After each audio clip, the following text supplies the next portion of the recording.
야고보서 1장 2절부터 8절 말씀인데요. 4절 한 절만 읽고 또 시작하도록 하십시다. 시작. 인내를 온전히 이루라. 이는 너희로 온전히 구별하여 조금도 부족함이 없게 하려 함이라. 아멘. 세 번째 성경 공부 세 번째 시간은 없게 해서 누림으로 영광을 이라는 제목으로 나누게 됩니다.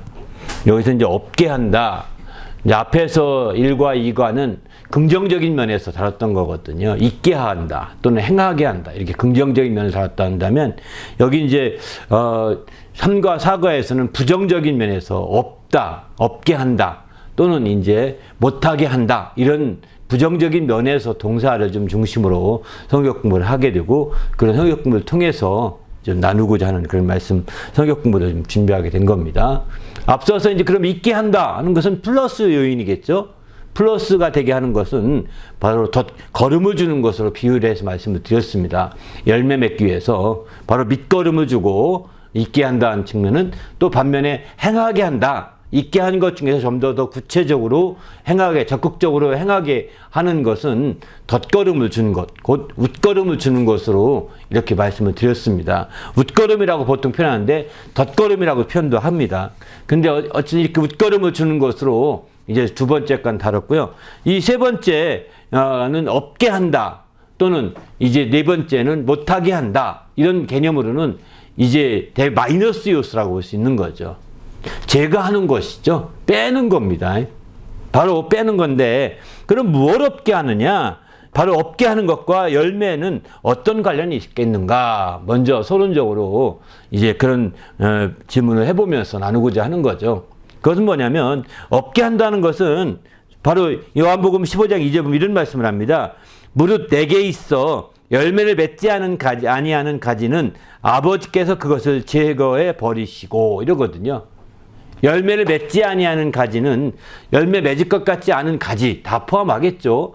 그런 가지는 제거해 버린다는 겁니다. 잘라 버린다는 얘기죠. 그런 차원에서 볼 때 이제 과일나무에 있어서 이제 없게 하는 것 중에 대표적인 것이 가지치기라고 볼 수 있습니다. 이런 측면에서 본다면 열매 맺지 않는 가지는 쳐서 괜히 열매로 갈 영양분을 뺏지 못하게 막는 거죠. 열매로 그 가지가 없으면 열매로 갈 텐데 그 열매가 더 풍성하게 열매가 성숙하고 또 열매가 있게 되거든요. 풍성하게. 그런데 이제 그렇게 갈 가지 그거 열매로 갈 것을 가지를 내버려 두게 되면 열매도 없음에도 불구하고 가지로 나가는 거예요. 이렇게 돼버리면 진액을 엉뚱한 대로 허비하기 때문에 이제 좋은 과실을 맺을 수가 없게 됩니다. 좋은 열매를 맺지 못하게 되죠. 그래서 그 농부는 이제 열매 맺지 않은 그 가지를 제해버리는 겁니다. 제거하는 거예요. 잘라버리는 겁니다.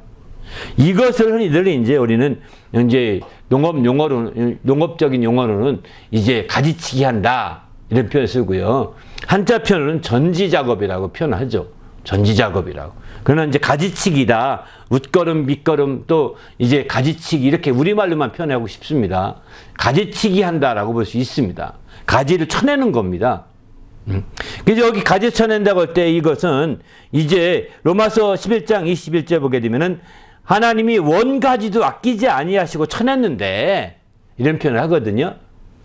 하물며 너도 아끼지 아니하시리라 이러거든요. 이거는 이제 그 덧붙이는 가지 같은 경우에 덧붙이기 위해서 원가지를 잘라버리거든요.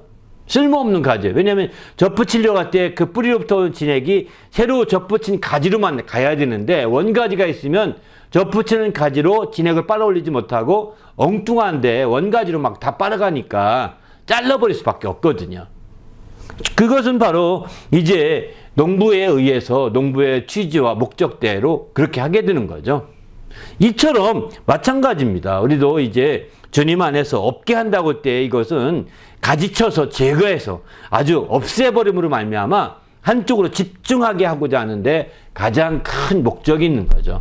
우리가 없게 한다고 하니까 하나님이 다 있게 하시고 또 없는 것에서 무에서 유를 창조하신 분이신데 왜 또 없게도 하시느냐 이렇게 생각하는 분이 있거든요. 하나님이 무조건 하나님 있게만 하는 것으로만 오해하거든요. 다 있게만 하고 또 없는 데서 창조해서 있게 만들어주고 이런 것으로 오해하는데 그거 맞습니다. 그건 맞는 얘기지만 없게도 하십니다. 성경에 없게 하려 함이라고 한 표현이 7번 나옵니다. 없게 하려 합니다. 이렇게 없게 하려 하심이라 이런 표현도 몇 나오고요. 그래서 우리는 이렇게 하나님께서 그냥 내버려 두는 게 아닙니다. 어떤 때는 내버려 두는 경우도 있지만 아주 직접 그분이 없게 하고자 하는 것이죠. 그 없게 하도록 힘쓰신다는 것을 성경을 통해서 우리가 읽어볼 수 있는 거죠.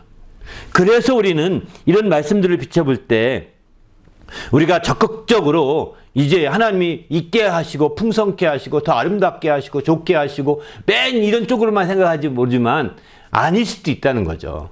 성경에 또 다른 반대적인 표현도 있기 때문에 그런 표현도 우리가 귀담아 들을 필요가 있는 것이고 그런 성경 말씀들을 마음에 두면서 그 말씀들 하나하나를 우리가 새기고 그 말씀이 중심을 맞춰가는 것이 굉장히 중요한 이제 성경 공부의 취지가 있다고 생각합니다. 그런 의미에서 볼 때 이 없게 하려 한다 한 표현이 오늘 본문도 부족함이 없게 하려 한다 이렇게 표현하지 않습니까? 이 부족함을 완전히 없애버리겠다는 겁니다. 이런 식으로 우리가 없게 한다고 할 때 좋은 것들을 없게 하는 것보다는 사실 안 좋은 것들을 없게 하는 겁니다.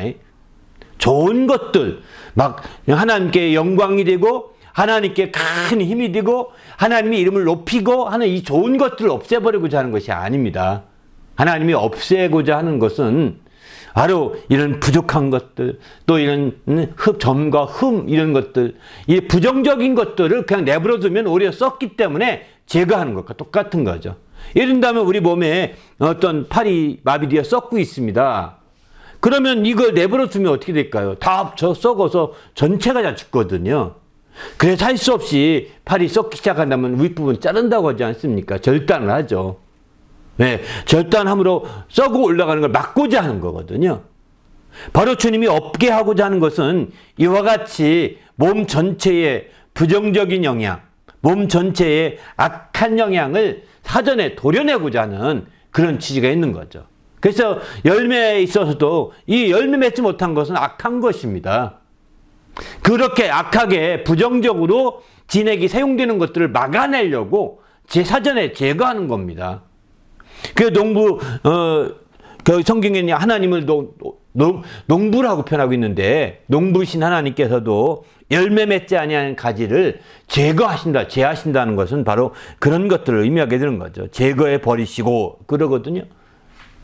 열매 맺지 아니한 가지만 제거하지 않고 열매 맺을 것 같지 않은 가지도 제거합니다. 과거에 맺지 아니한 가지는 제거하고. 그러니까 그 보통 세 가지에서는 이렇게 묵은 가지는 열매 맺지 않거든요. 묵은 가지는 일반적으로. 그러니까 묵은 가지는 되게 자르기 쉽죠.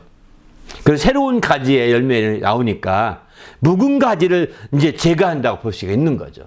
무엇보다도 열매 맺지 아니하는 가지라는 건다면 반면에 맺을 것 같지 않은 가지 혹은 맺는다 하더라도 열매가 충실하지 못할 것 같은 가지 또 거기 가지가 새로운 가지라 하더라도 그 나무에 부정적인 영향을 끼칠 것 같은 가지 이런 가지들은 다 잘라버리는 거예요. 이런 가지들은 그 가지에서 열매 맺었다 하더라도 나무가 찢어지거나 나무가 째지거나 나무가 부서지거나 이렇게 될 수 있는 가지들은요 사전에 잘라서 나무에 악영향을 끼치지 않게 막는 거죠.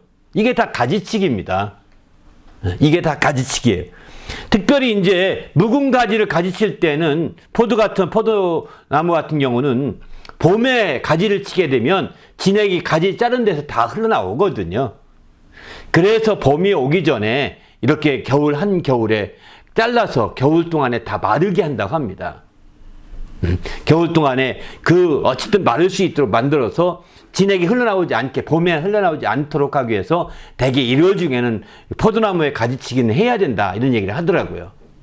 마찬가지인 것 같습니다. 이렇게 우리가 이제 모든 것이 되듯이 마찬가지로 이렇게 그 진액이 안 빠지게 하는데 초점을 두고 있는 거죠. 진액을 빠지게 한다면 겨울에 추울 때 하는 것보다는 따뜻한 봄에 하는 게 좋은데 그러면 진액만 허비되니까 열매로 갈 진액이 오히려 다 땅으로 쏟아버리는 격이 되잖아요. 물이 흘러버렸어, 진액이.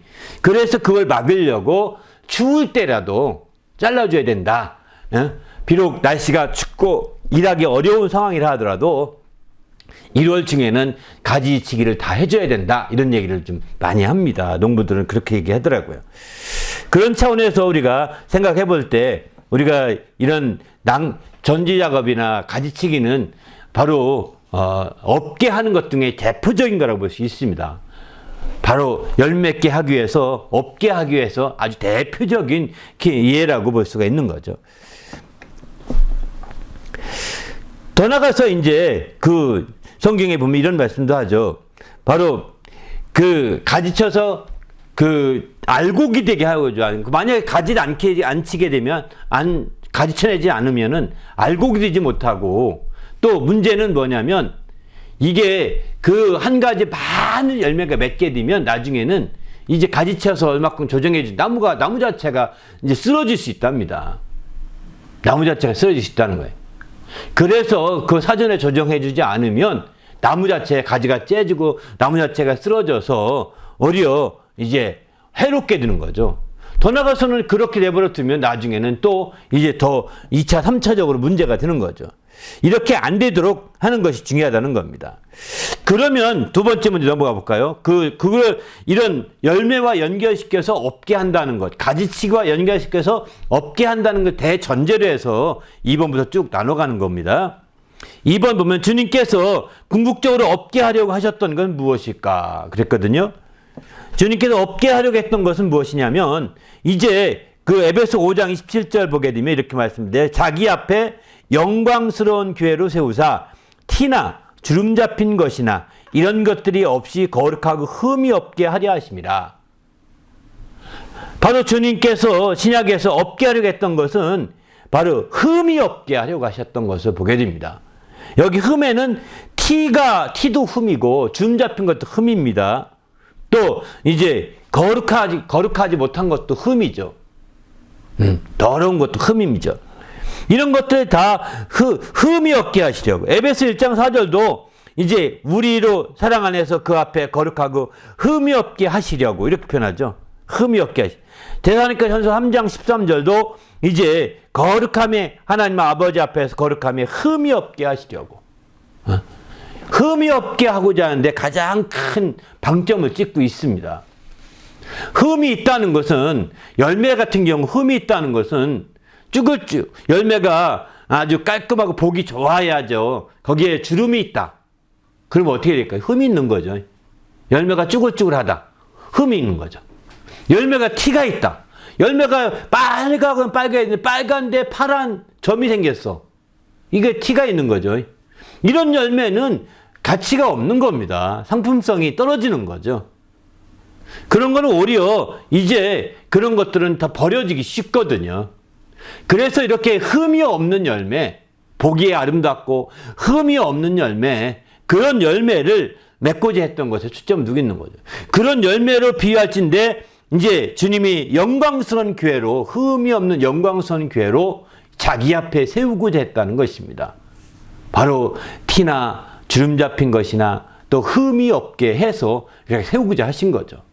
이건 마치 이제 에베소 5장 27절 이 표현은 결혼식 때 이제 신부가 이제 신랑 앞에 단장하고 서는 것과 똑같은 것입니다. 교회는 바로 머리가 되신 예수님의 그 몸이잖아요. 그 몸인데 또 교회를 다른 말로 비유하면 교회는 예수님의 신부라고 표현하거든요. 신부된 교회를 얘기하거든요. 요한계시록에서는.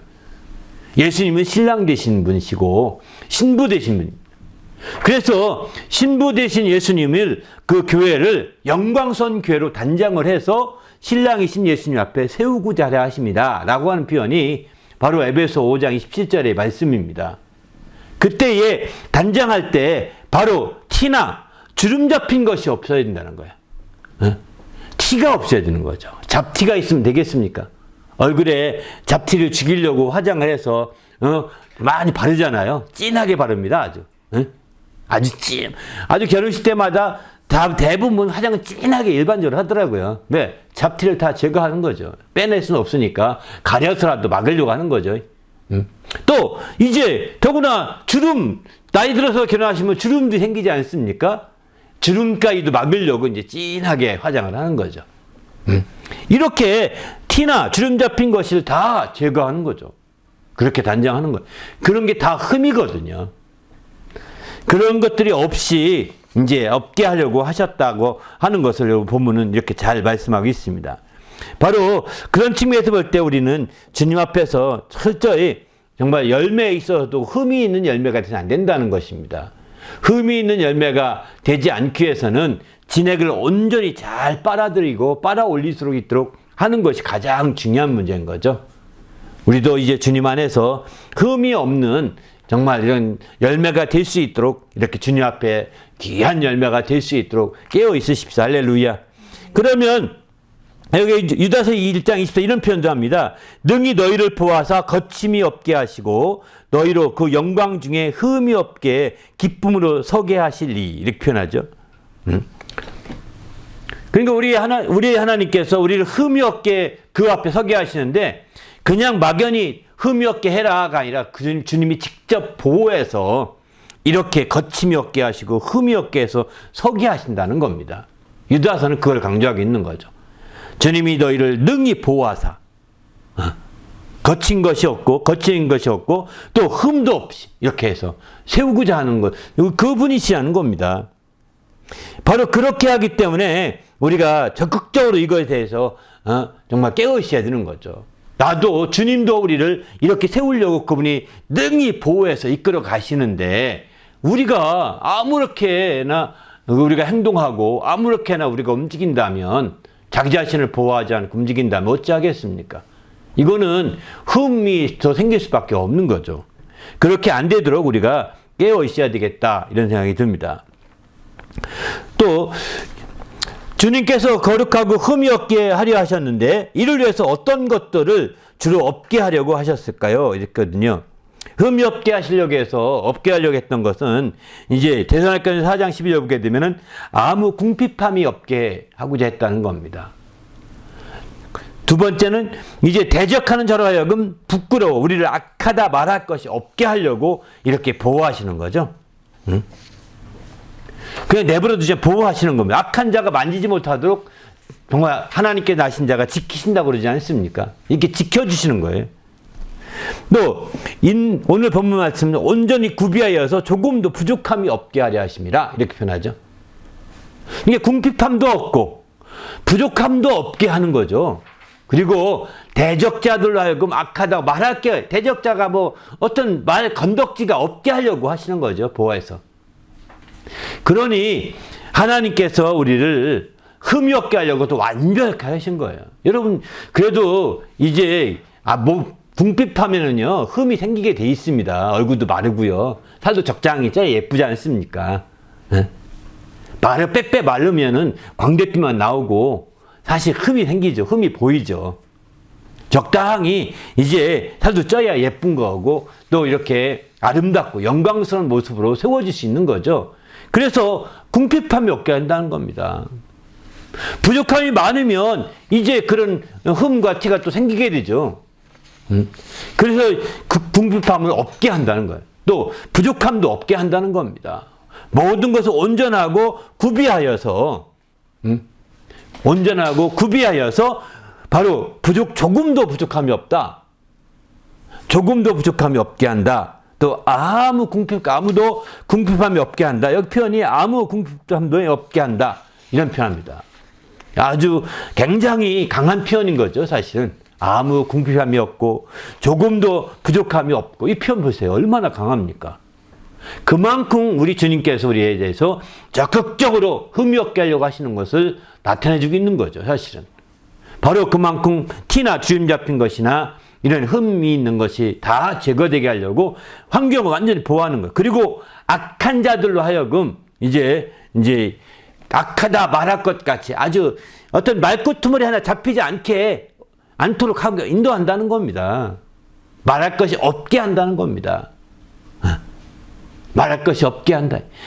흔히들 그렇지 않습니까? 거기 보게 되면 이제 욥기를 보면 악한 자가 사단이 욥을 시험하잖아요. 시험할 때 욥을 향해서 정말 하나님은 욥을 자랑하지 않습니까? 내 동방에 있는 의인 욥을 봐라. 참 저렇게 하나님 뜻대로 살려고 참 놀랍다 하면 사람이 칭찬을 하거든요. 그러니까 사단이 시기해가지고 에이 하나님이 잘해주니까 그렇죠. 이렇게 해서 결국은 또 시험하게 그러면 네가 먼저 한번 그걸 해봐라. 이렇게 해서 마귀에게 그 사단에게 잠깐 내어준 바가 되지 않습니까?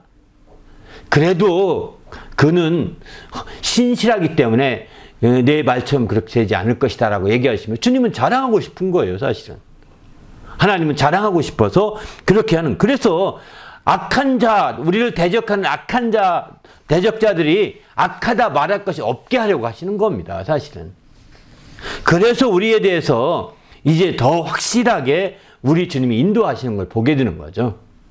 우리도 이제 주님 안에서 이렇게 하나님이 완벽하게 우리를 보호하고 이끌어 주셔서 이제 악한 자들이 만지지도 못하게 하시고 정말 이렇게 보호해 주신다는 것을 적극적으로 이해하시길 바랍니다. 할렐루야.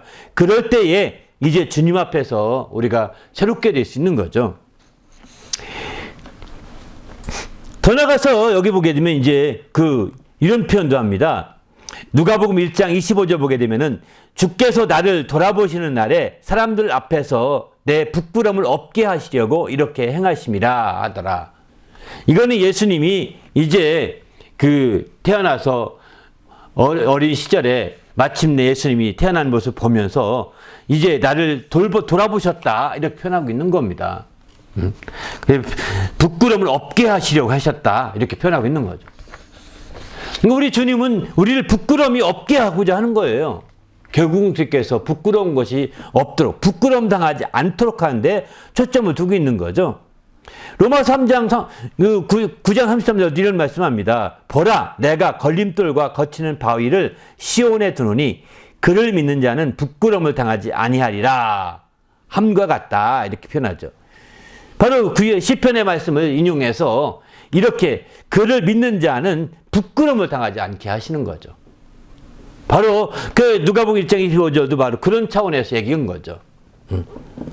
또 로마서 10장 10절도 비슷한 말씀. 누구든지 그를 믿는 자는 부끄러움을 당하지 아니하리라 하니. 베드로도 그 말씀 똑같이 인용합니다. 베드로는 2장 6절 보면은 성경에 기록하였을 때 보라 내가 택한 보배로운 모퉁이 돌을 시온에 두노니 그를 믿는 자는 부끄러움을 당하지 아니하리라 이렇게 말씀하죠. 이게 이사야서 말씀을 인용해서 이렇게 기록하고 있습니다. 베드로는 3장 16절 또 비슷한 말씀을 선한 양심을 가지라 이는 그리스도 안에 있는 너희의 선행을 욕하는 자들로 그 비방하는 일에 부끄러움을 당하게 하려 함이라. 여기서는 오히려 부끄러움을 당하게 하려 함이라고 표현합니다. 우리를 선하게 함에도 불구하고 욕하는 자들로 하여금 부끄러움을 당하게 하려고 한다. 그래서 너희는 선한 양심을 가져야 한다. 라고 이렇게 강조하고 있습니다. 반면에 히브리서 12장 2절 보면은 주님은 어떤 분이셨느냐? 믿음의 주요 또 온전케 하신 이인 예수를 바라보자. 그는 그의 앞에 있는 기쁨을 위하여 십자가를 참으사 부끄러움을 개치 아니하시더니 하나님 보좌 우편에 앉으셨느니라. 주님은 이 땅에 오셔서 공생애를 하시면서 부끄러운 일이 많이 있었지만 부끄러움을 개의치 않았다는 거예요. 그 중에 대표적인 것이 주님이 벌거벗은 상태로 십자가에 달리는 게 부끄러운 일인 거죠. 그렇게 부끄러운 일이지만 개의치 아니하시고 마침내 그렇게 함에도 불구하고 이제 하나님 보좌 우편에 승리해서 앉게 된 거죠. 여기서 그러면 왜 공생애 중에 주님이 부끄러움을 개의치 않고 부끄러움을 당하시기까지 하셨을까요? 그것은 바로 우리가 당해야 될 부끄러움을 그분이 대신 짊어지신 거라고 보셔야 합니다. 우리가 정말 부끄러움을 당해야 되는데 사실 우리 얼마나 잘못한 게 많습니까? 부끄러움을 당해야 정상적인데 우리가 당해야 될 부끄러움을 주님이 대신 당하신 거예요. 그걸 아시고 우리의 재앙만 주님이 담당하신 것이 아니라 우리의 부끄러움까지도 주님이 다 담당해 주신 거죠. 그러므로 나는 이제 우리는 여기서 주의 은혜를 아는 사람이라면 더 이상 부끄러움을 당할 일을 하지 말아야 되는 거죠. 부끄러움을 당한 일에 우리가 정신을 바짝 차려서 또 그렇게 해서 우리가 크리스찬으로서 부끄러움 당하면 오히려 하나님을 이름을 먹칠하는 격이 되지 않겠습니까? 그 성호에 합당한 영광을 드리지 못하는 그런 일이 되고 말거든요. 그러기에 우리는 이제 철저히 우리 주님이 우리의 부끄러움까지 짊어지셨으니 우리는 이제 더 이상 이렇게 되지 않도록 해야 되겠다는 거죠. 네 번째, 주님께서 업계에서 누리며 살도록 하셨는데 그 목적은 무엇일까요? 그랬습니다.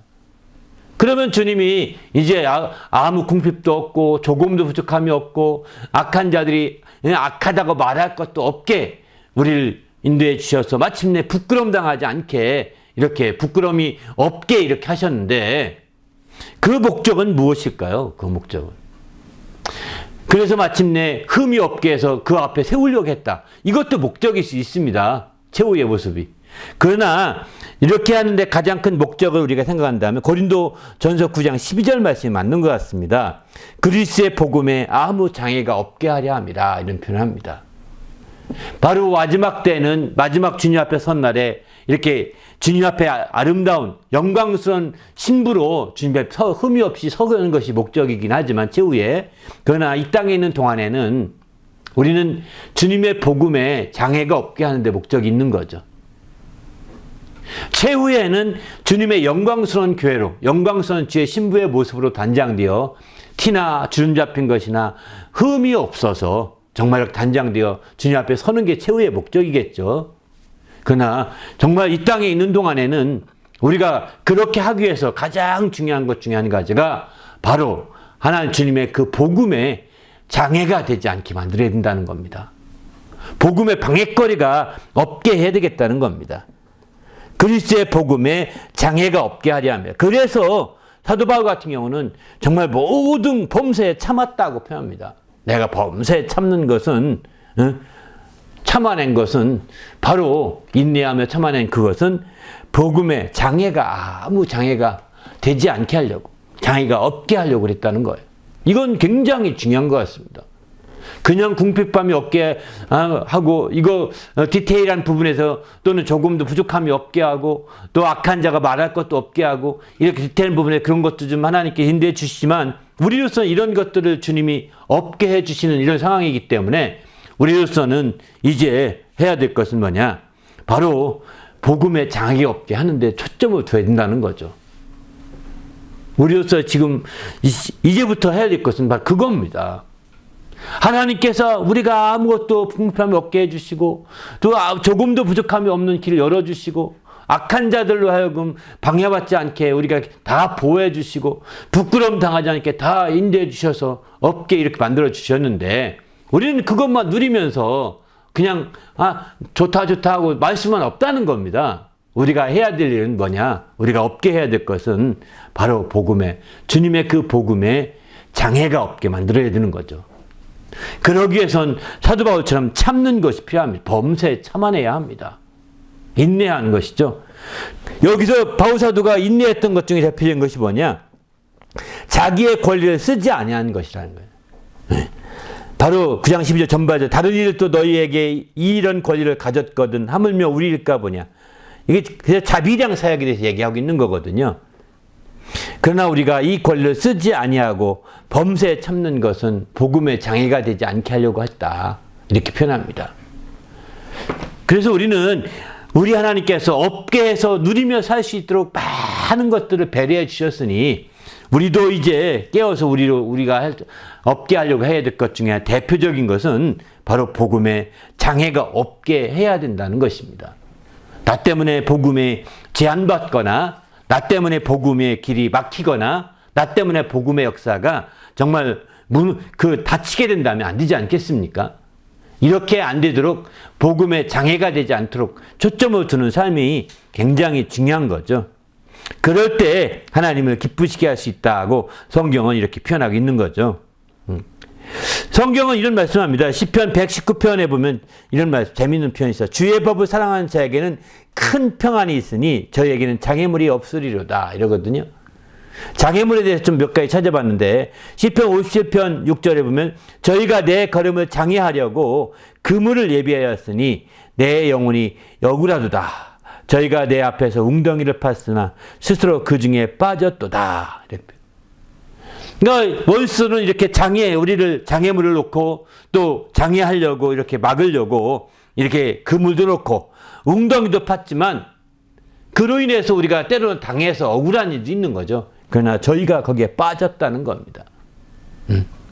저희가 판 그들이 원수들이 빠진 거죠. 이렇게 된다고요. 또 레위기 19장 14절에 보면 기먹은 자들을 저주하지 말며 소경 앞에서 장애물을 놓지 말라. 네 하나님 여호와를 경외하라. 이렇게 얘기합니다. 소경 앞에 장애물을 놔서 안 된다는 거예요. 이런 것처럼 우리가 이 땅에서 장애물도 이렇게 놔서는 안 되지만 복음의 장애물을 놔서는 더 안 되는 거죠.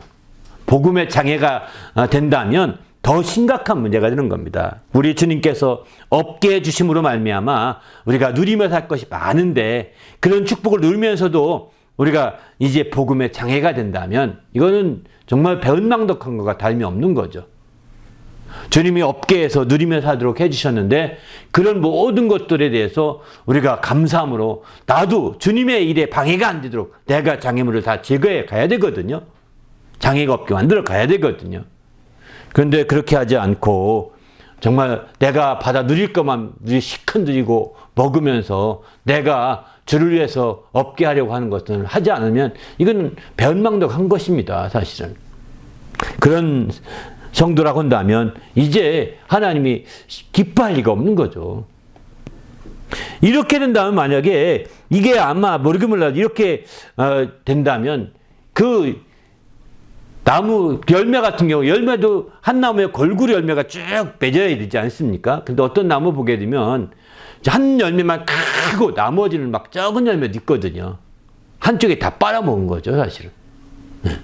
함께 골고루 나눠야 되는데 그렇게 나눠서 함께 나무 전체 진액이 함께 골고루 흩어져서 나눠지도록 해야 되는데 한쪽 열매로만 아주 온전히 다 빨아먹어서 한쪽은 크고 그러면 그것도 기형이 되는 거거든요. 그것도 기형이 되는 거죠. 이렇게 기형이 되어서 그것도 상품에 떨어지게 됩니다. 그런 것처럼 이렇게 장애가 되고 이렇게 정말 골고루 주님이 골고루 하려고 아무 궁핍도 없게 하시고 골고루 되게 하려고 조금도 부족함이 없게 하시고 이렇게 하셨는데 골고루 되지 못하고 오히려 이렇게 누릴 것만 누리고 또 이제 이렇게 그 복음의 장애를 없애지 못하고 내버려 둔다면 이제 한쪽으로 치우치는 거죠. 치우칩니다. 5번입니다. 구약에서 없게 하려 하였던 것은 무엇일까요? 그랬거든요. 여기 이제 그 다음에 구약에서 없게 하려고 했던 것은 뭐냐면 여기 대표적으로 이제 구약에서는 이제 질병이나 악행이나 재앙이나 손해 이런 것들을 없게 하신다고 표현합니다. 그 말씀들 쭉 인용한 말씀, 네 말씀이 다. 그러니까 다시 말해 현실적인 것들을 구약에서는 없게 하신다는 표현을 많이 쓰십니다. 질병이 없게 하시고, 또 재앙이 없게 하시고, 또 악행이 없게 하시고, 손해가 없게 하시고, 이런 식으로 이제 쓰고 있는 거죠. 응? 그러니까 구약에서는 이렇게 구체적인 생활 속에서, 현실 속에서 있는 구체적인 것들로 없게 하고자 하는데 초점을 두고 있는 반면에 신약엔 조금 다르게 이제 약간 추상적인 것처럼 보이는 거죠. 앞서 말씀드린 것처럼 흠이 없게 한다. 부끄러움이 없게 한다. 궁핍함이 없게 한다. 부족함이 없게 한다. 이런 표현들 앞서 다른 말씀들처럼 다른 말씀 앞에 있는 말씀들처럼 약간 추상적이잖아요. 그죠? 현실에 있어서 어떤 구체적으로 말한 것이 아니라 이렇게 두루뭉실하게 말한다고 그럴까요? 이건 바꿔 말하면 영적인 측면에서 더 강조하고 있다고 보셔야 되는 거죠. 두루뭉실하다라고 부정적인 표현보다는 구약에서는 육신적인 면에서의 없게 하고자 하는 초점을 두었다면 신약에 와서는 이제 바로 영적인 면에서 초점을 두고 있다고 보셔야 되는 겁니다. 그러면 만약에 신약에 와서 영적인 면보다 육신적인 면으로 적용하면 어떻게 될까요? 흠이 없게 했다고 한다면 육신적으로 미운 사람은 한 명도 없어야 됩니다. 예수 믿는 즉시로 장애인들이 다 손이 하나 나와야 되고요. 귀 멀든 사람 귀 다 완전히 잘 들어야 되고 눈도 100% 시력도 좋아야 되고 흠이 안 생겨야 되거든요. 근데 예수 믿는다고 해서 다 그렇게 아니잖아요. 그죠? 장애인이 갑자기 다리 없던 다리가 나온 거, 그건 봤습니까? 없잖아요.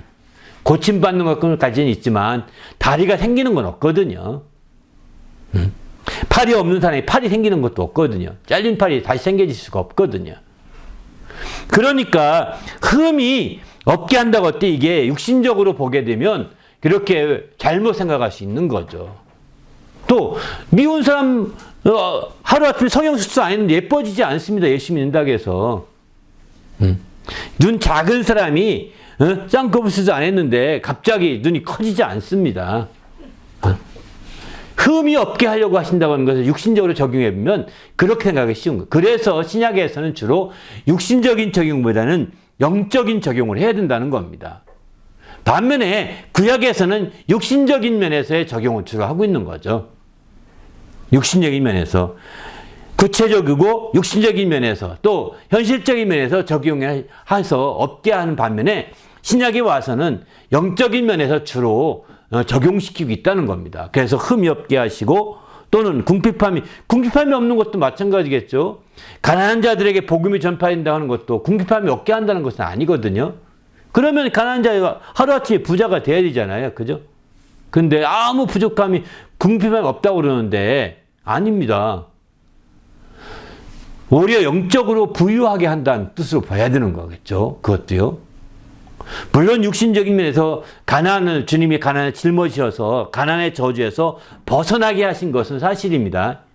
가난의 저주, 벗어나기는 사실이지만 왜? 주님이 가난함을 짊어지셔서 우리가 부유함을 누릴 수 있는 길을 열어놓으신 거거든요. 그러나 이제 하루아침에 예수 믿는다고 해서 부자로 만들어주고 궁핍함이 없다고 하니까 그것만 붙들고 늘어질 수는 없다는 겁니다. 부족함이 없다는 건 더 말할 것도 없겠죠. 그 육신적인 적용에는 이런 모든 말씀이 한계가 있는 거예요. 그래서 영적인 적용을 먼저 시키고 이제 육신적으로도 주님께서 그렇게 하도록 하시는 거예요. 그래서 성경에 보면 아무것도 가지지 않은 자나 우리가 모든 것을 가진 자로다. 부유케 하는 자로다. 이러지 않습니까? 그러니까 궁핍하지 않다는 거거든요. 아무것도 없는 자지만 모든 사람을 풍성케 하고 부유케 하는 자라는 겁니다. 그만큼 우리는 주님 안에서 영적인 부유함이 있는 것임을 성경은 말하고 있는 거죠. 비록 육신적으로 가진 것이 없다 하더라도 풍성할 수 있음을 이렇게 궁핍하지 않을 수 있음을 표현해 주고 있는데 이것이 뭐냐? 대표적으로 영적인 것이죠. 사실은. 6번 구약에서 없게 하라고 또 없게 이제 이런 것들을 없게 하셨는데 또 없게 하라고 명령하신 말씀도 있습니다. 없게 해라. 직접적으로 없게 하라고 말씀하신 말씀들이 많이 있는데 그 말씀 중에 대표적인 말씀이 여기 나오죠. 성경에 내 성호를 욕되게 함이 없게 하라. 명령입니다. 하나님의 성호를 하나님의 이름을 욕되게 함이 없게 해야 합니다. 또 무죄한 피를 흘림이 없게 하라. 무죄한 피 흘림이 없게 하라는 겁니다. 어디서 무죄한 피 흘림이냐? 하나님께서 우리에게 준 기업 안에서. 하나님께서 우리에게 준 기업, 그리스도 안에서라는 뜻이죠. 오늘날의 표현, 신약적인 표현을 쓴다면. 그리스도 안에서 무죄한 피를 흘림이 없게 하라. 이렇게 이해해야 되는 거죠. 이 두 가지는 굉장히 중요한 것 같습니다. 바로 주님이 직접적으로 없게 하라고 이 명령한 이 두 가지, 하나님의 성호를 욕되게 하지 않고 또 이제 하나님의 그 기업 안에서 무죄한 피를 흘리지 않게 하는 거. 이 두 가지 우리가 해야 될 것 중에 이제 우리가 깨어있을 것 중에 대표적인 것이 볼 수 있는 거죠. 구약적인 측면에서 본다면. 신약에 와서도 없게 하라는 것이 또 있습니다. 신약에서 여기도 두 가지가 더 있는데요. 근데 그 요한복음 6장 12절 보면은 예수께서 오병이어의 이적을 행한 후에 배부르게 한 후에 예수께서 제자들에게 이르시되 남은 조각을 거두고 버린 것이 없게 하라. 이렇게 말합니다. 거두어 들여서 버리는 것이 없게 하라는 겁니다. 또 디모데전서 5장 7절 보게 되면은 그들로 이제 이것을 명하여 책망받을 것이 없게 하라. 이렇게. 책망받을 것이 없도록 우리가 적극적으로 깨어 있어야 되는 거죠. 또 비슷한 말씀인데 책망받을 것이 없는 바른 말을 하게 하라. 이는 대적하는 자로 하여금 부끄러워 우리를 악하다 할 것이 없게 하려 함이라. 이렇게 표현합니다. 그러니까 책망받을 것이 없게 하는 걸 할 때 악하다 말할 것이 없는 것이죠. 그렇게 해서 이제 예수님은 직접 남은 조각을 거두어서 버리는 것이 없게 하라는 겁니다. 왜 이 버리는 것이 없게 하라겠을까 이런 생각을 해보는데, 먼저는 하나님의 이적으로 행하게 된 것들을 함부로 대하지 못하게 하라는 것이죠. 이적에 하나님의 이적으로 이루어진 일들을 그냥 쉽게 버리고 이렇게 낭비해 버리면 어떻게 되겠습니까? 귀혁이라는 겁니다. 하나님의 이적으로 오병이를 통해 다 먹게 했는데 남았다고 해서 에이 배부르니까 세기 때 버리자 이렇게 돼버리면 하나님의 이적의 역사를 함부로 대하는 것과 귀여기지 않는 것과 똑같잖아요. 귀여기라는 겁니다. 어디서든 간에 하나님 이적이 나타나면 정말 귀여기해야 되는 거지. 에이 그 다 그래. 부흥회는 다 그래. 뭐 그 별거 아니야. 가서 그런 말 하면 안 되는 겁니다. 다 버리는 거 똑같은 거거든요. 부흥회 가면 다 그렇지 뭐. 아이 더한 사람도 있어. 안주병이 되고 더해. 별거 아닌 거야. 그거는 이렇게 하면 안 되거든요. 이적이 나타날 때 작은 걸 하더라도 아주 기억일 수 있어야 되는 거죠. 버리는 것이 없게 해야 되는 거예요. 그렇게 말하면 에이 그 별거 아니네. 저거 나왔다 오는데 별거 아닌 거네. 이 버리게 되지 않겠습니까? 이 말 앞에. 버리는 것이 없게 해야 되는 거죠. 만약 우리가 그렇지 못하고 우리가 인간적으로 그 아주 무시하는 식의 이런 말을 하고 귀 여기지 않는 이런 말을 해서 버리게 된다면 그건 우리 주님이 이 버리는 것이 없게 하라는 말씀과 위배된 것과 다름이 없는 겁니다. 그도 또한 하나님의 이적으로 살면서 말이죠. 이거는 오병이야 배가 아니 다 배가 아니니까 괜찮아 버려도 돼. 이게 아닙니다. 손을 고치고 팔을 고치고 중풍자를 고치고 소경을 뜨게 하고 또 눈먼 자가 눈 뜨게 하고 귀머거리가 듣게 하는 이것만 놀라운 이적이고 이건 별거 아닌 게 아니라는 거죠. 이 큰 이적만 이적이고 감기 고친 건 별거 아닌 거 이게 아닌 게 아니라는 거죠. 감기 고친 것도 크게 귀역이라는 감기도 귀역이고 정말 아주 이적의 모든 것들을 다 귀하게 그 감기 고친 그 이적도 귀하게 여겨서 버리는 것이 없게 해야 된다는 거예요. 사실 저는 그렇게 적용시켜서 우리가 봐야지 이런 말씀들을 그냥 주님이 먹을 게 없어서 지금 긁어먹으라는 게 아니잖아요. 그렇지 않습니까? 아니 오병이어도 그렇게 많이 5,000명이나 먹였고 남았는데 뭐 주님이 그럼 주님이 들고 가느냐? 나중에 놓고 가세요. 그냥 그것도 들고 가지도 않았습니다. 또 한 가지 생각해보면 거두어들이라 이렇게 말하죠. 거두고 가져가지 못하게 한 거죠. 거두라는 것은 그죠? 가져가지 못하게 했던 이유는 무엇일까요? 그것은 그 이적의 현장에서 정말 그 현장에서 함께 그 현장에서 체험하고 경험하고 누리기를 원하는 거지. 그 현장에서 함께 믿음을 보았던 자들이 함께 누리기 원하는 거지. 그 오병이를 가지고 집에 가면 예수님 말씀도 듣지 못한 자들, 예수님의 그 모든 걸 부정한 자들도 먹고 이게 먹었더니 맛없더라. 이렇게 말하지 못하게 하는 거거든요. 이게 무슨 한 끼 식사 돼 하면서 우스꽝스럽게 될 수 있잖아요. 믿음 없는 자들 앞에 주면. 주님은 그래서 이적이라는 것은 다 거두어드리는 겁니다. 거두어드려서 정말 나는 가지고 가시오 먹으시오 이게 아닙니다. 같은 현장에 있을 때 먹어야 맛있는 거지. 음식도 마찬가지로 하더라고요. 음식도 이제 같은 현장 안에 있어서 먹을 때 맛있는 거지. 여러 명 같이 먹을 때 그죠? 같은 분위기 안에서. 그게 아니라 좀 싸줘서 집에 가서 먹으면 그 맛이 안 난다고 얘기합니다. 그래서 종종 이제 싸주는 문제로 인해서 시험 드는 경우가 종종 있는 거죠. 집에 갔더니 맛없대. 이런 말이 누가 안 해서 다행이지. 그런 말 하면 아주 싸주는 마음이 싹 가실 수밖에 없는 거죠. 뒤로는 안 하겠습니까? 할 수도 있죠. 그러니까 이런 것들 보면 사실은 그래서 현장에서 먹으라는 겁니다. 현장에서 누리라는 겁니다. 그 현장에서 누리고 현장에서 먹고 이렇게 할 때 바르게 될 수 있다는 거죠. 더 나가서 이제 책망받을 것이 없게 하는 것이죠. 바로 제 아들에게 명령하기를 바로 디모데에게 명하죠. 사도 바울은 책망받을 것이 없게 해라. 그렇습니다. 정말 우리가 이제 주님이 아주 이게 명령이에요. 없게 하라는 명령입니다. 해도 된다, 안 해도 된다. 선택이 아닙니다. 이거는 우리가 완전히 우리가 이제 정말 순종해야 될, 당연히 따라야 될 말씀이라고 했어요. 구약에 두 가지, 신약에 두 가지가 있는 거죠. 구약에서는 먼저 이제 피 흘림이 없게 하는 것이고, 하나님의 성호가 욕됨이 없게 하는 것이고, 신약에 와서는 아주 이적을 행한 모든 것들을 버림이 없게, 아주 존중하게 그 현장에서 그 초점을 두라는 겁니다. 그렇게 해야죠. 또 책망받을 것이 없도록 적극적으로 해야 되는 것이죠. 이런 것들을 우리가 항하는 것이 바로 이게 바로 열매, 온전한 열매 맺는 지름길이라고 볼 수 있는 거죠. 이런 것들이 있을 때 열매 맺을 수가 있는 거죠. 그렇게 견실한 열매 없는 자가 되지 아니하고, 이게 너무 중요한 겁니다. 베드로는 그래서 그런 말을 하죠. 이런 것들이 흡족한즉 열매 없는 자가 되지 않는다, 이렇게 말하죠. 이런 것들이 흡족해서 이렇게 될 때 이게 다 훌륭한 것들이거든요.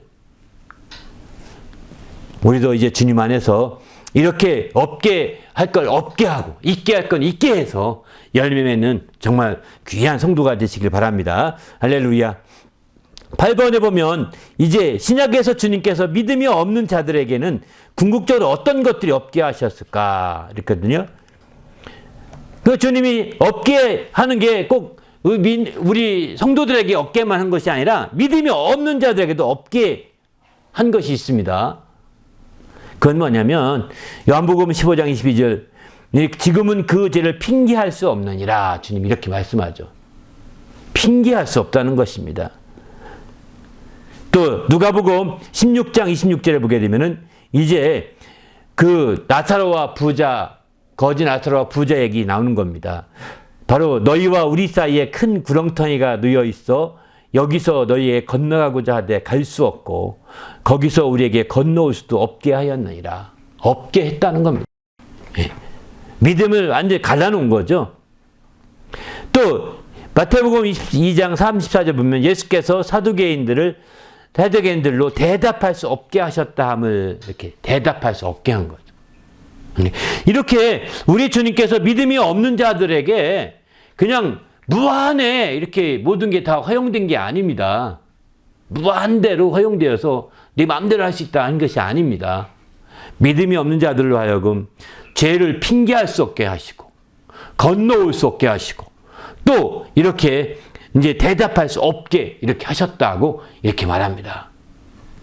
그러니까 이렇게 해서 그들을 완전히 이제 우리가 막 주님과 믿는 자와 믿지 않는 자를 갈라놓으신 거예요. 알곡과 쭉정이를 갈라놓지 않습니까? 어느 기간 동안에는 알곡과 쭉정이가 섞여 있습니다. 섞여 있는데 이제 키질을 통해서 가르게 되는 거죠. 키질을 통해서 알곡은 안으로 들어오고 쭉정이는 밖으로 나가게 됩니다. 그래서 마침내 이제 알곡과 쭉정이를 갈라서 알곡은 안을 곡간에 들이고 쭉정이는 밖으로 던져서 불에 던져 서른다고 이렇게 말하고 있습니다. 바로 이렇게 이제 믿음에 있는 자들은 업계에서 알곡처럼 그 붙어있는 것도 흠이나 이런 것을 다 떼내서 업계에서 깨끗한 좋은 알곡을 만들어서 안으로 들이고 그게 없게 하는 겁니다. 또 믿음이 없는 자들은 또 이렇게 아주 말도 못하게 만들고 건너올 수도 없게 만들고 또 이렇게 완전히 핑계할 수도 없게 만들어서 완전히 갈라놓는 거죠. 더 나아가 그렇기 때문에 우리는 이제 믿음을 가진 그리스도 안에서 우리가 없게 이게 우리가 주의할 것 중에 하나는 뭐냐? 너는 내가 너를 쓸데없다 하지 못한다 이거죠. 고린도서 12장 21절 보게 되면은 우린 그리스도 안에서 지체이기 때문에 다른 지체를 향해서 쉽게 판단하지 말라는 겁니다. 이게 우리가 판단해서 너는 쓸데없다 이렇게 말하면 안 된다는 거예요. 그도 하나님 앞에서 쓸모가 있기 때문에 함께 붙여준 사람이거든요.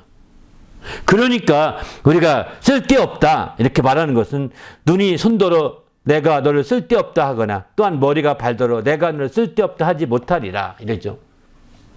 이렇게 지체간에는 쓸데없다 말할 수가 없다는 것입니다. 그러기에 우리는 이제 그리스도 안에서는 서로가 포용하고 함께 정말 하되 그리스도 밖에 있는 사람에 대해서는 때로는 어느 정도 그들을 막 전도하게 해서 품고 막 이렇게 하지만 어느 날인간 선을 그을 때가 오게 되는 거죠, 사실은. 어쩌면 하나님이 선을 긋게 만드는지도 모르겠습니다. 그래서 우리는 주님 안에서 모든 걸 주님께 맡기면서 한 발 한 발 나갈 수밖에 없는 거죠. 바로 알곡과 쭉정이를 추수하고자 하는 하나님의 그런 방식일 수 있다는 거죠. 알곡과 쭉정이를 추수하는 방식. 바로 키질하는 것 같은 것 같아요. 제가 이렇게 이 8번을 공부하면서 어쩌면 키질 할 수 있겠구나. 정말 키질. 그래서 마침내 알곡과 쭉정이를 분리시켜 나가는 작업이 계속 되는구나. 또 곡식 가운데 가라지가 났을 때 내버려 두라. 함께 자라게 내버려 두거든요. 그러나 끝까지 내버려 주지 않습니다. 가라지와 곡식을 끝까지 내버려 주지 않고 어느 일정은 곡식이 익을 때까지만 그 곡식이 다치지 않을 수 있도록 그냥 내버려 두는 거죠. 그 곡식을 위에서 내버려 뒀다가 이제 곡식이 익으면 곡식을 추수하고 다 그걸 거기서 이제 없게 하는 거죠. 손을 긋고 갈라내는 겁니다. 정말 그런 것처럼 우리 신앙생활에도 때로는 품고 때로는 함께 이렇게 하는 거 너무 중요합니다. 그러나 우리가 갈라내는 것은 내가 주체가 아니라는 겁니다. 여기서 조심할 것은 하나님이 그렇게 하시는 거예요. 하나님, 내가 주체가 돼서 내가 갈라내고 저 사람은 안 되겠어. 자르고. 이건 아닙니다. 나는 끝까지 우리가 할 수 있다면 주님처럼 정말 주님이 사랑하고 끝까지 품은 것처럼 우리도 품으려고 하는 거죠. 그렇게 할 수밖에 없는 겁니다. 그러다가 마침내 이제 갈리게 되면 갈리는 거죠. 어떡하겠습니까? 우리가 할 수 있는 선에서 먼저 내 선입관 가지고 저 사람은 안 되겠어. 이건 아닙니다. 미리 우리가 정말 그렇게 포기하는 식으로 돼서는 안 되는 거죠. 그런 의미에서 볼 때 택자와 불택자가 있는지 없는지 모르겠지만 인간이 택자다 불택자다 이렇게 설명하면서 스스로 갈라내는 것은 지혜가 아닌 것 같습니다. 하나님 안에서 전지하신 분이신지라 있을 수 있다고 생각합니다. 택한 사람과 택하지 않은 사람이 있을 수 있는데 저 사람은 택하지 않은 사람 같아 하면서 스스로 갈라내는 것은 지혜가 아닌 거죠. 이상한 교리 때문에 그렇게 자꾸 만들어지는 거죠. 자기가 택함 받았다고 막 주장하지만 택함 받지 못했는데 어떻게 알겠습니까? 그러니까 이거는 웃기는 겁니다. 그래서 우리는 끝까지 우리가 품으려고 해야 되는 겁니다. 설령 이단으로 빠져나간 사람이라 할지라도 우리가 저 사람은 아주 지옥 아련목 갈 사람이야 이렇게 정죄해서는 안 되는 이유도 여기에 있는 거죠. 내가 그들을 갈라내는 것이 아니거든요. 하나님이 갈라내십니다. 하나님 앞에 핑계댈 수 없는 거죠. 그러므로 그 말을 이제 우리는 그 함부로 판단하거나 정죄할 수는 없다고 성경은 이렇게 말하고 있습니다. 그러다 너 쓸데없다. 그리스도 안에서 네가 그동안에 그러지 않았느냐. 쓸데없다.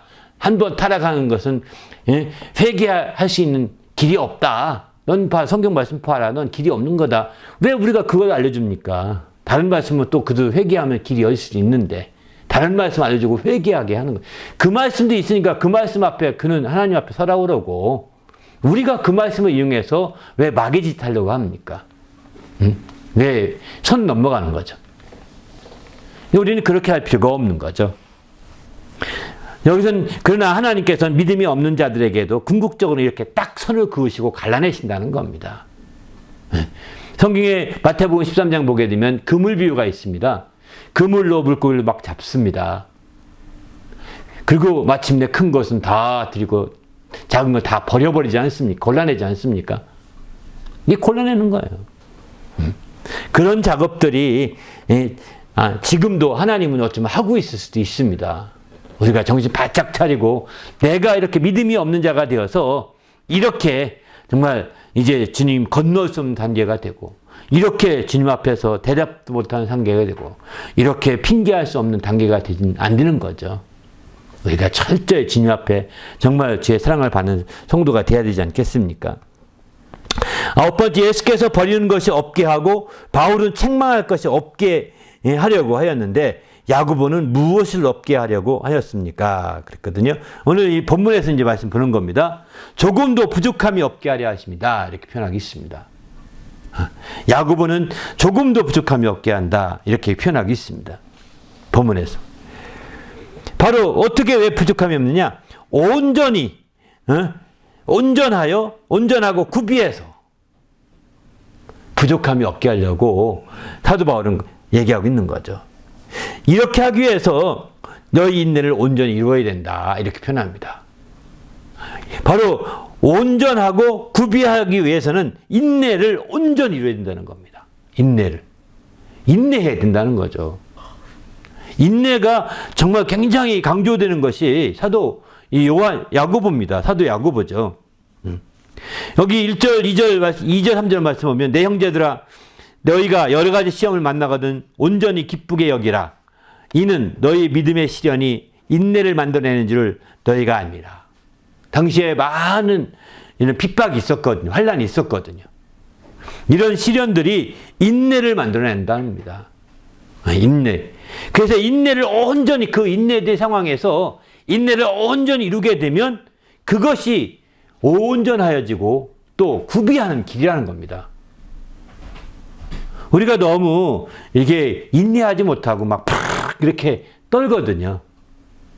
막 이렇게 발산하는데 이거는 정말 주님 말씀에 알다시피 이거는 부족함이 해결책이 아닙니다. 그 자체가 부족함의 해결책이 오히려 자기 약점만 드러낼 뿐인 거죠.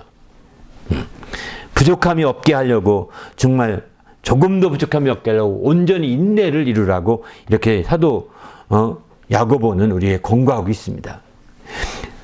10번 야고보는 온전히 구비하여서 조금도 부족함이 없게 하려 하였는데 이를 위해서 어떻게 해야 할까요? 그랬거든요. 한번 1절부터 8절 말씀 함께 읽어보고 끝납니다. 시작. 너희 중에 누구든지 지혜가 부족하거든 모든 사람에게 후히 주시고 꾸짖지 아니하신 하나님께 구하라. 그리하면 주시리라. 오직 믿음으로 구하고 조금도 의심하지 말라. 의심하는 자는 마치 바람에 밀려 요동하는 바닷물결 같으니 이런 사람은 무엇인지 주께 얻기를 생각하지 말라. 두 사람 품어 정함이 없는 자로다. 네. 그렇습니다. 한마디로 말해서 이제 기도하라는 거죠. 기도하라는 겁니다. 부족함이 없기 위해서 인내를 온전히 이루어야 되는데 인내를 온전히 이루는 방법으로 여기 제안하고 있는 것은 바로 구하라는 겁니다. 기도하라는 겁니다. 그러니까 우리가 인내한다고 할 때 그냥 으덩그리고 참는 게 인내가 아닙니다. 기도하는 게 인내입니다. 기도하는. 자기가 그 어려운 상황을 다 기도로 풀어내는 거죠. 그죠? 화날 상황이 된다면 화날 상황을 다 기도로 풀어내는 거죠. 이렇게 해서 하나님께 구할 때 하나님께서 후히 주신다는 겁니다. 우리는 인내를 그냥 억지로 참아야 돼. 참으린 자 3번 쓰고 참아야 돼. 이게 아닙니다. 이거는 세상 불신자들의 마인드죠. 불신자들의 마인드고 이제 우리의 중요한 것은 기도죠. 인내할 상황이 오게 될 때 우리는 인내할 상황을 하나님께 부지런히 구하는 겁니다. 하나님 정말 지금 인내할 상황이 왔네요. 하나님 어떻게 하면 좋습니까? 하면서 자꾸 주님께 이렇게 되어야 구비가 되고 온전해져 가는 거죠. 그래서 부족함이 없는 자가 될 수가 있는 거죠. 우리 모두도 주님 안에서 이렇게 정말 기도하고 간구하고 이렇게 마치 여기 기도한다는 것은 아래로부터 진액을 빨아올리는 것과 똑같은 거거든요. 나무의 열매가 온전히 맺히기 위해서 진액을 막 빨아올리듯이 기도해서 주님으로부터 막 우리는 기도를 올린다고 그러잖아요. 바로 우리의 뿌리는 하늘에 있는 것과 똑같거든요. 위로부터 끌어내리는 거죠. 나무는 아래로부터 끌어올리는 것이고요. 우리는 비록 정말 발은 땅에 딛겠지만 위로부터 위에 우리 뿌리가 있는 것과 똑같습니다. 그래서 위로부터 이제 기도해서 그 빨아들이는 거죠. 진액을. 그럴 때에 마침내 이렇게 온전히 이루어서 조금도 부족함이 없는 열매가 될 수 있는 거죠. 어떤 흠이나 주름 잡힌 것이나 티가 있는 열매가 아니라 부족함이 없는 열매, 뭔가 아름다운 열매, 영광스러운 열매, 정말 하나님의 이름을 높일 수 있는 그런 열매가 될 수 있음을 성경은 이렇게 말씀하고 있습니다. 우리 모두도 주님 안에서 이런 멋진 정말 열매 맺음에 성공하는 성도가 되시기 바랍니다. 할렐루야. 정말 야고보가 우리에게 제안한 것처럼 정말 우리가 온전히 부족함이 없는 열매가 되기 위해서 먼저 기도하시고 또 온전히 인내하실 때 인내를 기도로 승화시켜서 이렇게 귀한 열매 맺어가는 성도가 되시길 바랍니다. 할렐루야. 이렇게 없게 하려 하셨던 것들이 무엇인지를 확실하게 알고 이런 것들 한 가지 한 가지를 내가 누리고 그것을 힘입어서 우리가 열매 맺어간다면 진짜 아름다운 열매가 맺을 수 있을 것이고 이런 열매로 하나님께 영광을 돌릴 수 있다고 확신합니다. 우리 모두도 이렇게 없게 해서 주님 누리게 하고자 했던 모든 것들 다 누리게 하시고 또 한편으로 우리가 또 없게 할 건 또 없게 해서 마침내 이렇게 아주 훌륭한 열매에 하나님께 영광 돌리는 성도가 될 수 있도록 인도해달라고 오늘 말씀 생각하며 간절히 기도하겠습니다.